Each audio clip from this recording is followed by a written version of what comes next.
तो आज का टॉपिक हमारा रहेगा कि कॉन्फ़िगरेशन में जाके हम अगर चार्ट ऑफ अकाउंट में किस तरह का अकाउंट बना सकते हैं और अकाउंट कितने प्रकार का रहता है और कहाँ कहाँ अकाउंट बनाने से हमको कहाँ पे शो होता है।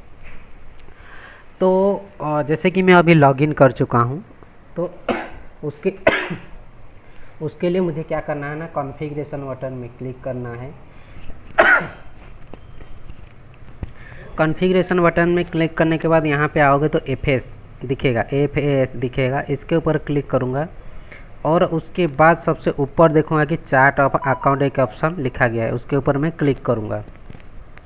तो जैसे मैं चार्ट ऑफ अकाउंट में क्लिक करूँगा तो आप देख सकते हो कि मुझे यहाँ पे लायबिलिटीज़, एसेट, इनकम और एक्सपेंडिचर दिख रहा है। तो लायबिलिटीज़ में क्या क्या हेड्स रहेगा, कौन सा हेड रहेगा। लायबिलिटीज़ का मतलब होता है उधारी। आप जहाँ से भी उधारी ले रहे हो वो सारे अकाउंट लायबिलिटीज़ में रहेगा। आप ले रहे हो मतलब आप सोसाइटी कहीं से भी उधारी लेगा, कहीं से भी पैसा लेगा, वो सारे लायबिलिटीज़ में आएगा। ठीक है। एसेट में कौन आएगा, सोसाइटी अगर किसी को दे रखा है, मान लो कि अभी क्या है ना, आपने लोन लाया फिर उसी लोन को किसान को दे दिया, तो क्या होगा ना, जो किसान को दे दिया किसान वाला पैसा एसेट में दिखेगा और आप जो बैंक से लोन लाए हो लायबिलिटीज़ में दिखेगा। और आपका जो इनकम है, ये जितने प्रकार का भी इनकम होता है वो आएगा। ये एक्सपेंडिचर में जितने प्रकार का भी एक्सपेंडिचर होता है वो आएगा। तो लायबिलिटीज़ में क्या है ना, इस लायबिलिटीज़ में क्या है ना, बोरोइंग है, अदर लायबिलिटीज़ है। बोरोइंग के अंदर क्या क्या आता है ना, बोरोइंग के अंदर आपका नॉर्मल केसीसी का आता है, नॉर्मल केसीसी बोरोइंग आता है। और इसमें क्या है ना, आपका एफसीसी अकाउंट भी आता है, फर्टिलाइज़र अकाउंट आता है, और आपका एमटी लोन, एलटी लोन, जितने प्रकार का लोन आप करते हो, मतलब खुद करते हो आप जहाँ से भी लोन लेते हो। अभी मैंने बैंक से लोन लिया हूँ तो मुझे क्या है ना, ऐसे इसमें दिखेगा, देखो नॉर्मल केसीसी दिख रहा है, ये मैंने बैंक से जो लोन लिया है इस वाले हेड पे दिखेगा, ये वाला अकाउंट हमारा ऑलरेडी बना हुआ है। ठीक है। और यहाँ पे देख सकते हो, यहाँ पे आपको दिख जाएगा, ये देखो एफसीसी अकाउंट यहाँ पे खुला गया है, एफएस में FCC account, MT loan, Ujjwala loan, ये उज्ज्वला गैस का लोन, गवर्नमेंट से लोन ले रखा है, अदर लोन, ये सारे इसमें लिखा हुआ है। ठीक है। ये क्या है ना, सारे लोन आपने लिया है। अदर लाइबिलिटीज़ में अगर मैं जाऊंगा और सन्ड्री क्रेडिटर में जाऊंगा, इसमें देख सकते हो ये सारे जो सप्लायर का नाम है, यहाँ से जो सप्लायर सारे क्या है ना, क्रेडिट पे ले रहे हो, मतलब उधारी पे आप ले रहे हो ना, किसान नहीं ले रहे, आप ले रहे हो, इसीलिए उसका अकाउंट यहाँ पे सभी का दिख रहा है, सप्लायर का अकाउंट, जितने भी सप्लायर है। अगर आपको इसमें कोई भी अकाउंट, नया अकाउंट बनाना है तो आप इसके ऊपर ऐसे क्लिक करिएगा, जैसे एक बार क्लिक करिएगा तो वो हाईलाइट हो जाएगा। उसके बाद यहाँ पे क्लिक करो, क्रिएट करके यहाँ पे क्रिएट करोगे तो क्रिएट, देन यहाँ पे अकाउंट सिलेक्ट करना और यहाँ पे जो भी अकाउंट का नाम रख सकते हो आप रखना। ये अकाउंट जो है ना, आप अपने हिसाब से रखना, आपको जो अकाउंट समझ में आ रहा है, जैसे आपको समझ में आ रहा है, क्योंकि एंट्री आपको करना है तो उस तरह का अकाउंट आप यहाँ पे बना सकते हो। ये था लायबिलिटीज़ का ऑप्शन। जितने भी उधारी है सारे अकाउंट इसी में आता है। और उसके बाद आता है एसेट में। एसेट के अंदर क्या है सबसे पहले जो इसमें जो सबसे ज़्यादा कन्फ्यूज होता है, ये जो कैश एंड बैंक बैलेंस। इसमें आपका जितने प्रकार का अकाउंट्स है, जैसे सेविंग अकाउंट हो गया, करेंट अकाउंट हो गया, माइक्रो एटीएम, शेयर अकाउंट, और जो भी अकाउंट है वो सारे क्या होना है, कैश एंड बैंक बैलेंस में रहेगा। इसके साइड में क्लिक करूँगा, ये देखो करेंट अकाउंट में जितने प्रकार का करेंट अकाउंट है वो यहाँ पे रहेगा। सेविंग अकाउंट क्या है वो भी रहेगा यहाँ पे।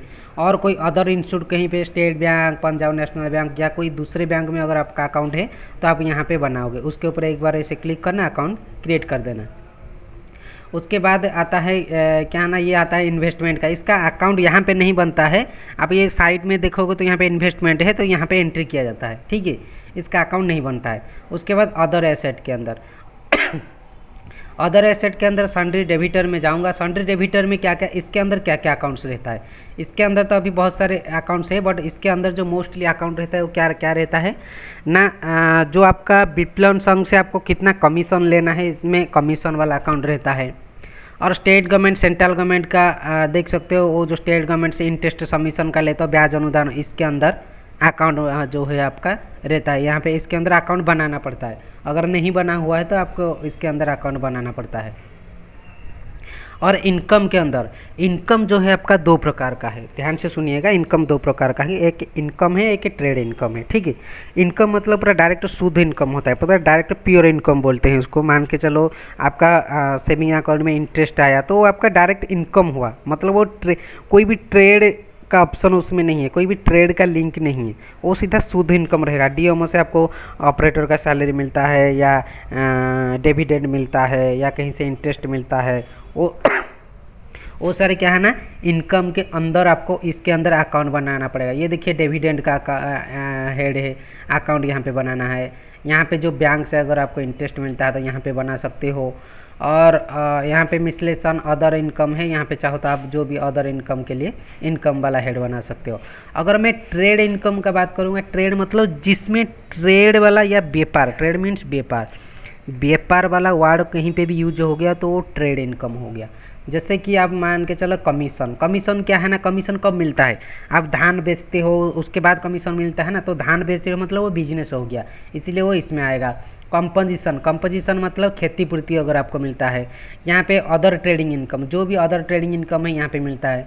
इसके अंदर आपको प्रासंगिक व्यय मिलता है, प्रोत्साहन राशि मिलता है, वो सारे क्या है ना ट्रेड इनकम में आएगा। इसके अंदर आपको अकाउंट बनाना है अगर आपका नहीं बनाया हुआ है तो, ठीक है। ये हो गया क्या ना ट्रेड इनकम हो गया। उसके बाद एक्सपेंडिचर में आएंगे। एक्सपेंडिचर में क्या है ना, ये हो गया एक्सपेंडिचर। ये जो पहला वाला एक्सपेंडिचर है इसमें सारे इंटरेस्ट वाला, जैसे बोरोइंग अकाउंट को इंटरेस्ट दिया हूँ, जितने प्रकार का इंटरेस्ट आप दे रहे हो जो, ये सारे इसमें आएगा एक्सपेंडिचर के अंदर।